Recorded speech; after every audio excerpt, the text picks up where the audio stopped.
Hello everyone, today we will discuss lesson number 6th geography and today we discuss about Mediterranean vegetation। भूमध्य सागरीय क्षेत्र में जो वनस्पति हैं वो कैसे हैं इसको आज हम रीड करेंगे। You have learnt that most of the east and northeast miles of these continents are covered by temperate evergreen and deciduous trees। हमने इसको रीड किया कि जो हमारा पूर्वी और उत्तर पूर्वी क्षेत्र है किसी भी कॉन्टिनेंट का वो ज़्यादातर शीतोष्ण सदाबहार और पर्णपाती वनों से भरा हुआ है। The west and south west miles of the continent, पश्चिमी और दक्षिण पश्चिमी जो एरिया है कॉन्टिनेंट्स का आर डिफरेंट, वो अलग हैं। दे हैव मेडिटेरियन वेजिटेशन, यहाँ पर भूमध्य सागरीय वनस्पति पाई जाती है। It is mostly found in the area around the Mediterranean Sea in Europe, Africa and Asia।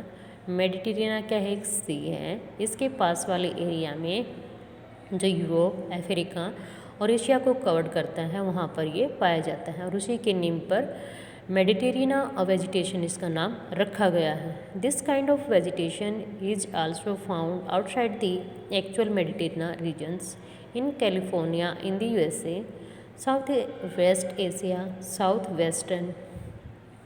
लेकिन जो हमारा मेडिटेरियन वाला क्षेत्र है, भूमध्य सागरीय क्षेत्र, उससे ये अलग पाए जाते हैं, मतलब दूसरे एरिया हैं। इससे कैलिफोर्निया USA का है, अफ्रीका का है दक्षिणी पश्चिमी, साउथ वेस्टर्न किसका है, साउथ अमेरिका का एंड साउथ वेस्ट ऑस्ट्रेलिया का है। इन हिस्सों में इस प्रकार के जो वन है ये पाए जाते हैं। These regions are marked for hot dry summers and mild rainy winters। ये क्षेत्र क्या होता है, ज़्यादा गर्म कब, सर्द गर्मियों में, और जो रेनी सीजन है वहाँ पर थोड़ी ही कमी आ जाती है। Citrus fruit such as orange, figs, olives and grapes are commonly cultivated here. Citrus fruit का मतलब है खट्टे फ्रूट जो होते हैं वो इस एरिया में ग्रो करते हैं। ऑरेंज हैं, आपके फिग्स हैं, ग्रेप्स हैं, ये सारे क्या हैं, खट्टे फल। Because people have remove the natural vegetation in order to cultivate what they want to. तो लोगों ने इन जो ट्रीज़ हैं इनको काटना स्टार्ट कर दिया, किसके लिए, अपने काम धंधे, यानी वो ज़मीन जिस पर ये पेड़ पौधे ग्रो किए हुए हैं जब उनको काट दिया जाएगा तो वहाँ पर कल्टीवेट यानी खेती करेंगे। There is not much wild life here, और इसीलिए यहाँ पर ज़्यादा जंगली जानवर भी नहीं पाए जाते, जो कि हमने फर्स्ट 3 से 4 में रीड किए। कॉनिफेरस फॉरेस्ट, इनको बोलते हैं शंकुधारी वन। इन दी हाइट लेटीट्यूड, जैसे जैसे हम माउंटेन्स पर जाते हैं 50 डिग्री से 70 डिग्री ऑफ नॉर्दर्न हेमिस्फीयर, उत्तरी गोलार्ध में, this peculiar coniferous forest are found. तो इस प्रकार के विशेष शंकुधारी वन पाए जाते हैं। There are also called taiga, इनको टैगा वन भी कहा जाता है। This forest are also seen in the high altitude. इस प्रकार के जो ट्री हैं, वन हैं, इनको ज़्यादा ऊंचाई वाले अक्षांशों पर देखा जाता है। These are the tree which Salima found in the Himalaya in evidence, और ये वही ट्री है जिसका जिक्र सलीमा ने हिमालय में देखे और अपने पिताजी को बताया। They are tall softwood evergreen trees, ये कैसे हैं, लंबे हैं, सॉफ्ट हैं और सदाबहार हरे। These woods are very useful for making pulp, लुगदी बोला जाता है, जैसे कि आपकी कागज़ बनते हैं, notebook, newspaper, which is use for manufacturing papers and news print.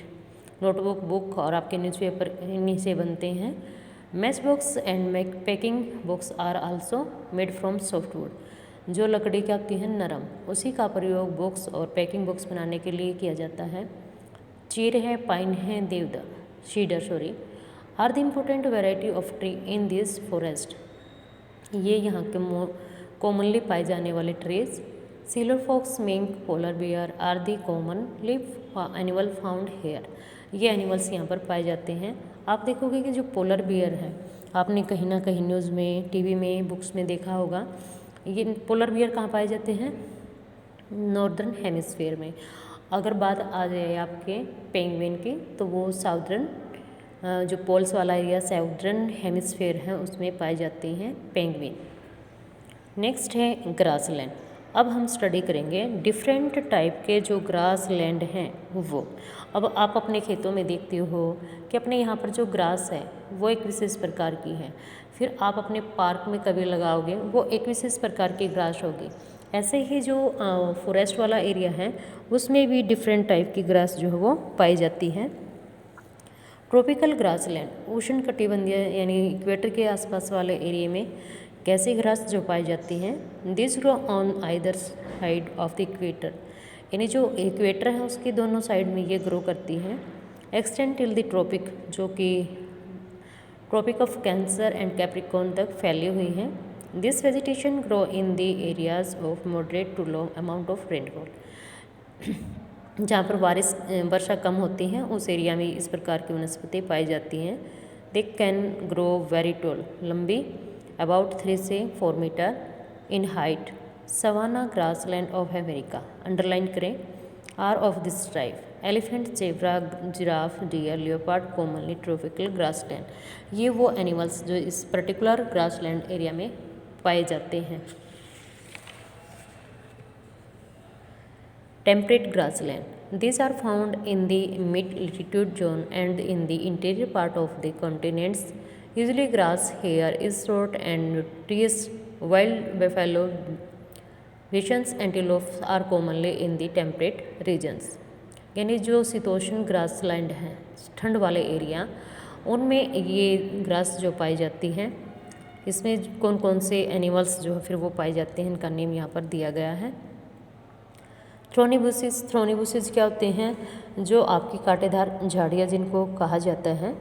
These are found in the dry desert like tropical deserts are located in the western माइज ऑफ द कॉन्टिनेंट। जितने भी अपने क्या हैं डेजर्ट, ये mostly किस में पाए जाते हैं, वेस्टर्न पार्ट में पाए जाते हैं। अब जो वेस्टर्न पार्ट है किसी भी कंट्री का, किसी भी कॉन्टिनेंट का, उस एरिया में ये ज़्यादा पाए जाते हैं, डेजर्ट का area. This vegetation cover is scarcity here because of scanty rain and scorching heat. यहाँ पर जो वनस्पति है वो कैसी है, दुर्लभ पाई जाती हैं और पानी की कमी होती है, फिर हीट जो है वो ज़्यादा होती है यहाँ पर। Identify the desert regions in the world map. Given, can you name the desert regions in the world map? आपको क्या करना है, वर्ल्ड के मैप पे फाइंड आउट करने हैं डेजर्ट्स को। Can you name the great desert of India, India के डेजर्ट का नेम फिल करना है, Thar. Name of the common animals of the desert, फिर आपको बताने हैं कि कौन कौन से एनिमल्स जो डेजर्ट वाला एरिया है उसमें पाए जाते हैं, जैसे कैमल्स है। If you reach the polar regions, अगर हम जो पोलर वाला एरिया है, पोल्स वाला, you will find the place extreme cold, वहाँ पर ज़्यादा क्या होगी, ठंड। The growth of natural vegetation is very limited here, प्राकृतिक वनस्पतियों की जो ग्रोथ है बहुत कम होती है। Only mosses, lichens and very small scrubs are found here, काई है जो कि मतलब कम पानी की वजह से ही लग जाती है, वर्सेस ये यहाँ पर, और कम छोटी छोटी झाड़ियाँ पाई जाती हैं। It grow during the very short summer, और ये जब गर्मी आती है, बर्फ़ पिघलती है, तब ये ग्रो करती हैं।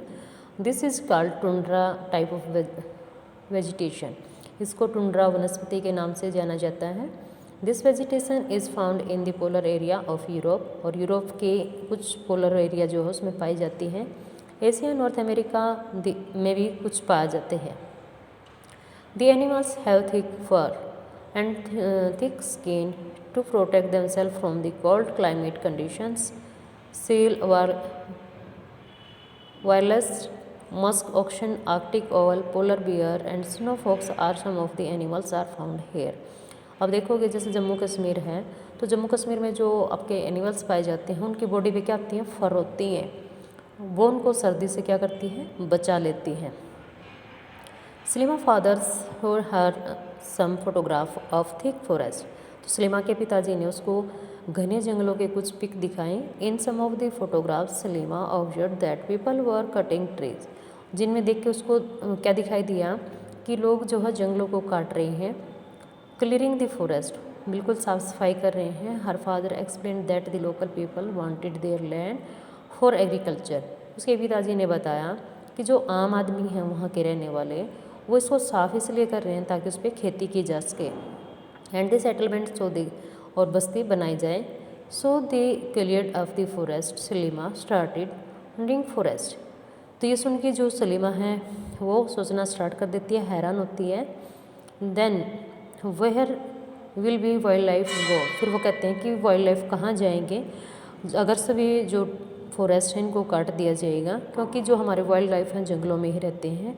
ये people go on cutting the tree like this will there enough oxygen, और हम ऐसे ही काटते रहेंगे तो हमें भी क्या है, ऑक्सीजन की कमी हो जाएगी। फ्रूट्स हैं, वेजिटेशंस हैं, ये सारी चीज़ें नहीं मिलेंगी तो क्या होगा। अब सलीमा हैरान है और वो पूछती है कि क्या हमें फौना और फ्लोरा को बचाने के लिए कोई प्रोग्राम करना चाहिए, कोई रैली करनी चाहिए लोगों को जागरूक करने के लिए। तो इस लेसन में आपको डिफरेंट टाइप की फॉरेस्ट एंड वेजिटेशन का पता लगा होगा, तो ध्यान से इसको रीड करें। Thank you, have a nice day.